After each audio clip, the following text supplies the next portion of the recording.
और एलिमेंट को डिलीट भी कर सकते हैं।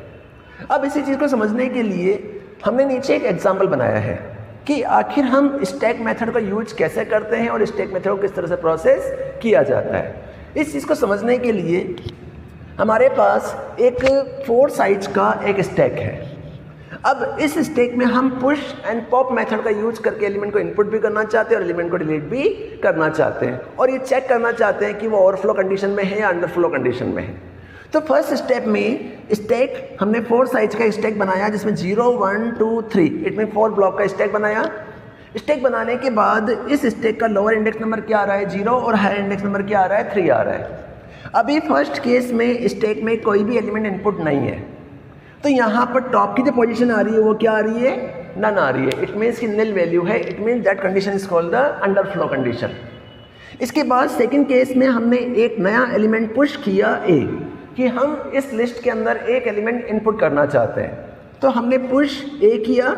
तो जैसे ही पुश ए किया तो 0 इंडेक्स नंबर पे क्या आ जाएगा, ए इनपुट हो जाएगा और टॉप की पोजीशन क्या हो जाएगी 0 हो जाएगी। इट मीन्स कि अभी यहाँ पर टॉप जो था वो -1 था, इट मीन्स अंडरफ्लो बेस पर था, निल बेस पर था। जैसे ही हमने इसके अंदर सेकंड केस में एक एलिमेंट इनपुट किया तो एलिमेंट इनपुट करने के बाद टॉप पॉइंटर कहाँ पे पहुँच जाएगा, ए पे चला जाएगा। इट में इंडेक्स नंबर क्या हो जाएगी 0 हो जाएगी। नेक्स्ट केस में हम इसी लिस्ट के अंदर एक एलिमेंट और डालना चाहते हैं, तो हमने वापस से पुश मेथड का यूज किया और बी को इनपुट करा दिया।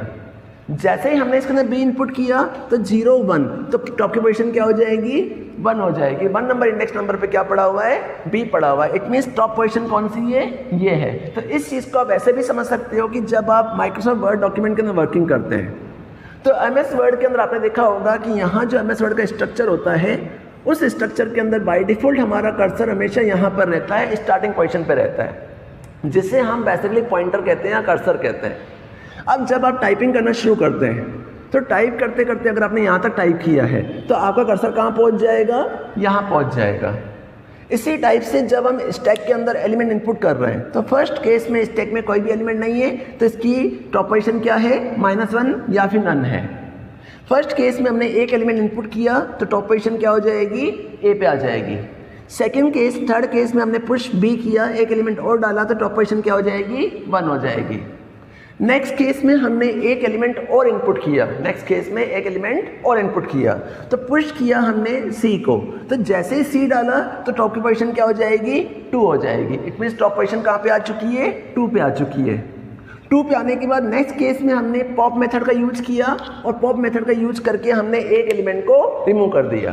तो जैसे ही आपने पॉप मेथड का यूज किया तो हम जानते हैं कि बाय डिफॉल्ट हमेशा टॉप एलिमेंट ही रिमूव होता है। तो अभी टॉप की पोजीशन कहाँ पे आ रही है, सी पे आ रही है, तो यहाँ से सी रिमूव हो जाएगा तो इसकी टॉप पोजीशन क्या हो जाएगी 1 हो जाएगी। टॉप पोजीशन क्या हो जाएगी 1 हो जाएगी। वापस हमने पुश मेथड का यूज किया और डी को इसके अंदर इनपुट किया। जैसे ही डी डाला तो डी कहाँ पे आ जाएगा 2 पोजीशन पे, तो टॉप की वैल्यू क्या हो जाएगी 2 हो जाएगी। इसी टाइप से 7 केस के अंदर वापस हमने पॉप मेथड का यूज किया और पॉप मेथड का यूज करने के बाद हमने एक एलिमेंट को यहाँ से रिमूव कर दिया तो ए और बी तो वहीं रहेगा, डी यहाँ से रिमूव हो जाएगा। जैसे ही डी रिमूव होगा तो टॉप पोजीशन कहाँ पे आ जाएगी, इस पोजीशन पे आ जाएगी। इसमें टॉप की पोजीशन क्या हो जाएगी 1 हो जाएगी। 1 होने के बाद वापस नीचे गए, हमने पुश ई किया, इट मीन्स ई एलिमेंट को इनपुट किया। जैसे ही आप इसके अंदर ई एलिमेंट को इनपुट करेंगे, ई एलिमेंट इनपुट होने के बाद 0 1 2 पे क्या आ जाएगा, ई आ जाएगा, टॉप पोजीशन क्या हो जाएगी 2 हो जाएगी। 2 होने के बाद नेक्स्ट केस में वापस हमने पुश किया एफ को, नया एलिमेंट इनपुट किया, पुश मेथड का यूज किया, नया एलिमेंट इनपुट किया। जैसे हमने पुश एफ किया ए बी ई एफ, इसमें क्या हो जाएगा, नया एलिमेंट इनपुट हो जाएगा। जैसे हमने ए बी ई एफ किया, नया एलिमेंट इसमें इनपुट हुआ, नया एलिमेंट इनपुट पे इसकी इंडेक्स नंबर क्या हो जाएगी 3 हो जाएगी। इट मीन्स कि पूरा स्टैक हमारा फुल हो चुका है। अब नेक्स्ट केस में जैसे ही आपने नया एलिमेंट इनपुट किया जी किया, तो जी इनपुट करने के बाद ये ओवरफ्लो की कंडीशन में आ जाएगा। इट मीन्स कि आप इस स्टैक के अंदर नया एलिमेंट इनपुट नहीं कर सकते। अगर आपने स्टैक की पोजीशन फिक्स कर रखी है तो नया एलिमेंट इनपुट नहीं कर सकते। अगर आप इसके पोजीशन फिक्स नहीं करोगे तो नया एलिमेंट भी इसके अंदर इनपुट कर सकते हैं। इस तरह से हमने इसके अंदर जी के अंदर नया एलिमेंट डाला, तो जैसे नया एलिमेंट डालेंगे तो ये पोजीशन क्या मानी जाएगी, ओवरफ्लो की कंडीशन मानी जाएगी। अगर हम ये चाहते हैं कि वापस हमें इसमें से 11 पोजीशन के अंदर एक हमने पॉप मेथड का यूज किया, जैसे ही पॉप करोगे तो ये वाला एलिमेंट यहाँ से रिमूव हो जाएगा और टॉप की पोजीशन कहाँ पे आ जाएगी, ई पे आ जाएगी। इस तरह से हम स्टैक के अंदर एलिमेंट इनपुट भी करा सकते हैं और एलिमेंट को रिमूव भी कर सकते हैं। 1 बाय 1 एक एक एलिमेंट इनपुट करेंगे और 1 बाय 1 एक एक एलिमेंट को डिलीट करेंगे। तो इस मेथड को हम कहते हैं स्टैक मेथड और दैट इज ए स्टैक।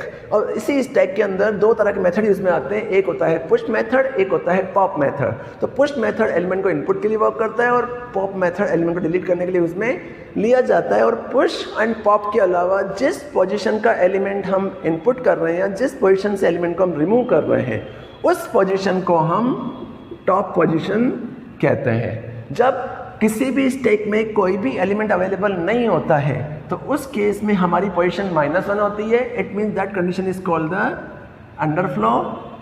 और जब हमारा स्टैक टॉप +1 होता है तो उस पोजीशन को हम कहते हैं ओवरफ्लो स्टैक।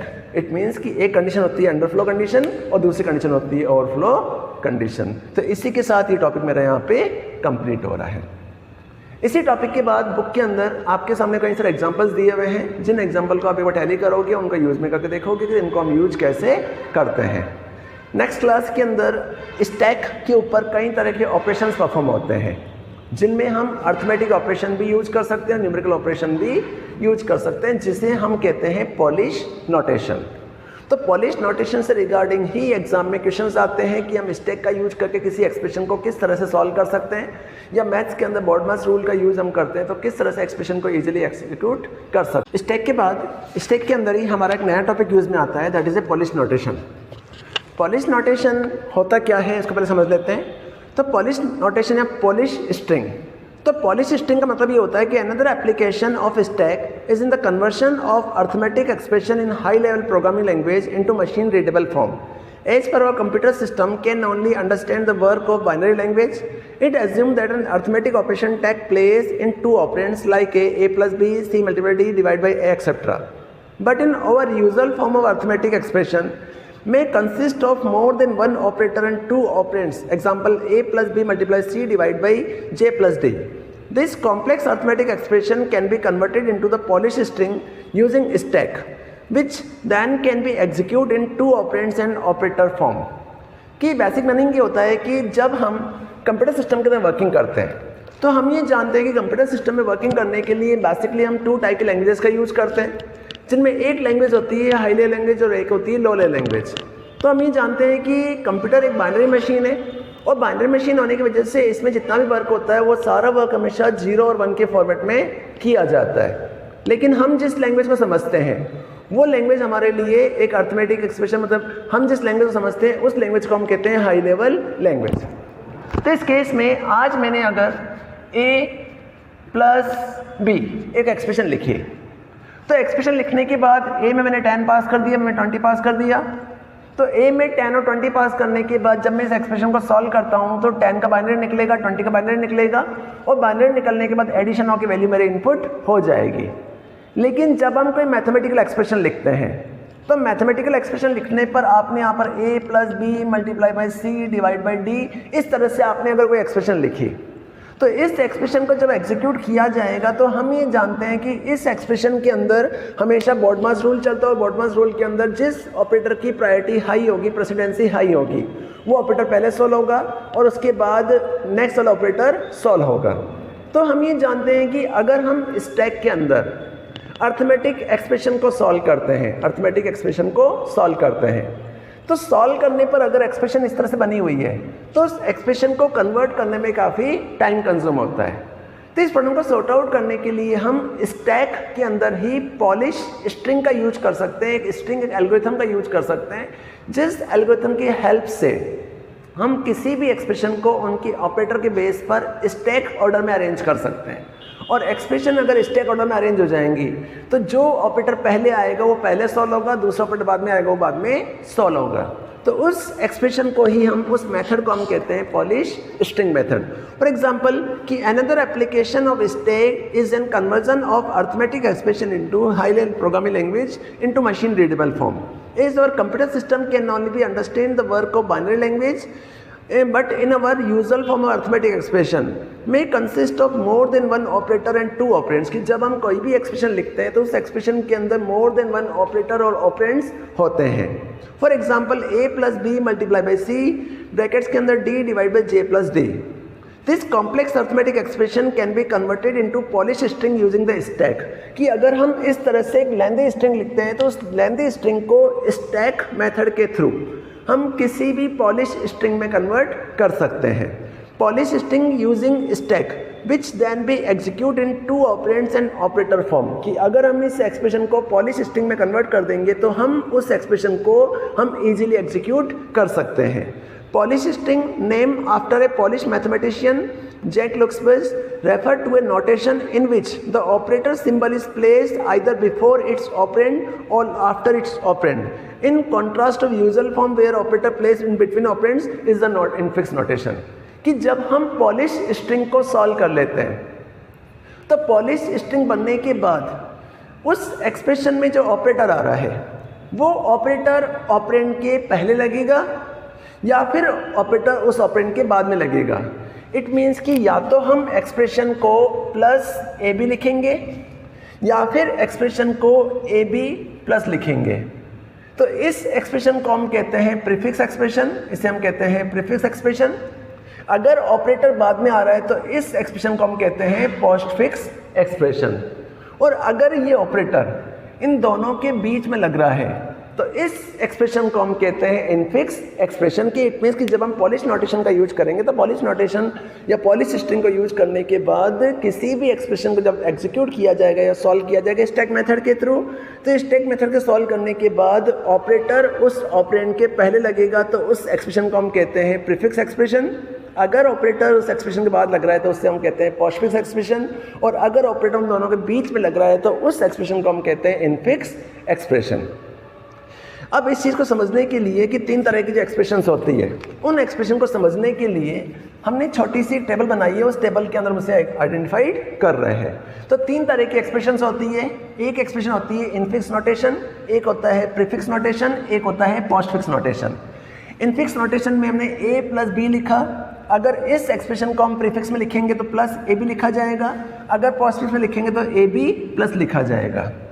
अगर हमने इनफिक्स एक्सप्रेशन के अंदर a minus C multiply by B लिखा तो इस एक्सप्रेशन जब एग्जीक्यूट किया जाएगा तो प्रीफिक्स एक्सप्रेशन में बन जाएगा multiply minus A C B. यहाँ पर क्या बन जाएगा? Multiply minus A C B. It mean जिस ऑपरेटर की प्रायोरिटी हाई होगी वो पहले आएगा, उसके बाद वो दूसरा आएगा, क्योंकि टॉप में वही रहेगा. पोस्टफिक्स के केस में ए सी माइनस बी इंटू. इसी टाइप से हमने थर्ड एक्सप्रेशन को भी लिख लिया. तो इस एक्सप्रेशन को हम कहते हैं इनफिक्स नोटेशन, इसे हम कहते हैं प्रीफिक्स नोटेशन और इसे हम कहते हैं पोस्टफिक्स नोटेशन. जब हम कन्वर्जन करते हैं कि अगर हमें किसी भी इनफिक्स एक्सप्रेशन को पोस्टफिक्स में कन्वर्ट करना हो या किसी पोस्टफिक्स एक्सप्रेशन को प्रीफिक्स में कन्वर्ट करना हो, तो किसी भी इनफिक्स एक्सप्रेशन को अगर हम पोस्टफिक्स में कन्वर्ट करते हैं या पोस्टफिक्स एक्सप्रेशन को इनफिक्स में कन्वर्ट करते हैं या प्रीफिक्स को पोस्टफिक्स में कन्वर्ट करते हैं, तो कन्वर्जन करने के लिए सबसे इंपॉर्टेंट चीज़ ये होती है कि इनफिक्स एक्सप्रेशन को अगर हम पोस्टफिक्स एक्सप्रेशन में कन्वर्ट कर रहे हैं तो जिस ऑपरेटर की प्रायोरिटी हाई होगी, जिस ऑपरेटर की प्रेसिडेंसी सबसे हाई होगी, वो ऑपरेटर पहले एग्जीक्यूट किया जाएगा. तो ऑपरेटर प्रेसिडेंसी की बेस पर सबसे पहले सॉल्व होते हैं ब्रैकेट्स, नेक्स्ट होते हैं एक्सपोनेंशियल, नेक्स्ट होता है मल्टीप्लाई डिवाइड और नेक्स्ट होता है एडिशन और subtraction. Take place in the above specified order. The operation with the same priority is multiply and left to right. To convert infix expression into postfix expression, this evaluation order is taken into consideration. कि जब हम इस तरह के expression को solve करते हैं तो इस तरह के एक्सप्रेशन को सॉल्व करने पर सबसे पहले किसको सॉल्व किया जाएगा? ब्रैकेट को सॉल्व किया जाएगा. और ब्रैकेट सॉल्व होने के बाद एक्सपोनेंशियल सॉल्व होंगे, एक्सपोनेंशियल के बाद मल्टीप्लिकेशन और डिवीजन सॉल्व होगा, मल्टीप्लिकेशन डिवीजन के बाद एडिशन और सब्ट्रैक्शन सॉल्व किए जाएंगे. आखिर हम किसी भी इनफिक्स एक्सप्रेशन को पोस्टफिक्स एक्सप्रेशन में कैसे कन्वर्ट करते हैं? तो इस चीज़ को समझने के लिए मैं छोटा सा एक एग्जांपल बता रहा हूँ कि मेरे पास यहाँ पर एक एक्सप्रेशन है a plus B multiply C divide by D. इस एक्सप्रेशन को हमें कन्वर्ट करना है पोस्टफिक्स एक्सप्रेशन में. तो अगर मैं इस एक्सप्रेशन को पोस्टफिक्स में कन्वर्ट करना चाहता हूँ तो कन्वर्ट करने के लिए सबसे पहले मुझे इस एक्सप्रेशन को ब्रैकेट्स के अंदर सेपरेट करना होगा. तो हम ये जानते हैं कि इस एक्सप्रेशन के अंदर हमारी एक एक्सप्रेशन ये आ रही है और सेकंड एक्सप्रेशन हमारी ये आ रही है. तो फर्स्ट स्टेप के अंदर हमने इन ब्रैकेट्स को मैनेज कर लिया, a plus B multiply c divide by D. Second step के अंदर हम गए, अब इसको सॉल्व करना है तो हम जानते हैं कि a प्लस बी को हम पहले क्या करेंगे, पॉजिटिव में कन्वर्ट करेंगे, तो ब्रैकेट तो वही रहेंगे a प्लस बी, तो प्लस पीछे आ जाएगा तो क्या बन जाएगा, ए बी प्लस बन जाएगा। देन इसके बाद हमारा इस ब्रैकेट के बाद क्या आ रहा है, मल्टीप्लाई और c आ रहा है, तो हमने इस ब्रैकेट को यहाँ से यहाँ शिफ्ट कर दिया, तो इस वाले ऑपरेटर को कहाँ पे ले लिया, यहाँ ले लिया, तो मल्टीप्लाई c हो जाएगा, डिवाइड बाई d रहेगा। अब हम इस ब्रैकेट को सॉल्व करना चाहते हैं, जैसे ही ब्रैकेट सॉल्व होगा तो c यहाँ पे आ रहा है, तो a b प्लस c यहाँ पर आ जाएगा, मल्टीप्लाई उसके पीछे चला जाएगा क्योंकि ब्रैकेट सॉल्व हुआ है। जैसे ही ब्रैकेट खुलेगा मल्टीप्लाई पीछे चला जाएगा, तो a b plus c multiply हो जाएगा। जैसे ही ब्रैकेट ओपन होगा तो a b plus c multiply d, और ये ऑपरेटर इसके पीछे चला जाएगा, तो एक्सप्रेशन क्या बन जाएगी, a b plus c multiply by d divide. इस तरह से हम इस एक्सप्रेशन को सॉल्व कर सकते हैं। वापस समझा रहा हूँ, फर्स्ट केस में a plus B multiply by c divide by d है। इस वाले केस में a प्लस बी को हमने सॉल्व किया तो a प्लस बी का ऑपरेटर बन जाएगा।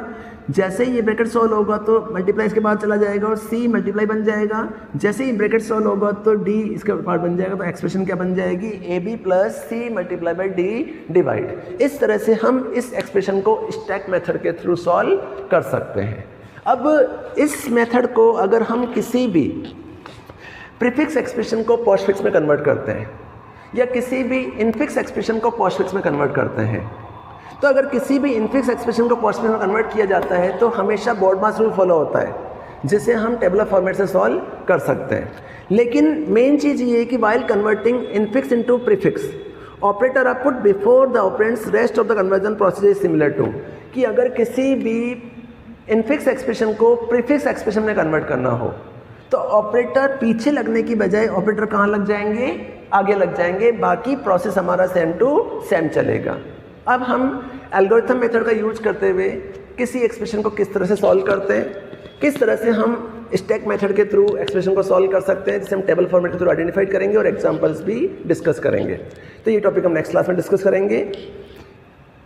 नेक्स्ट क्लास में हम स्टैक मेथड को डिस्कस करेंगे और उनको हम टेबल फॉर्मेट समझेंगे। आज की क्लास में यहीं पे कंप्लीट कर रहा हूँ। घर पर रहिए, सुरक्षित रहिए। Thank you.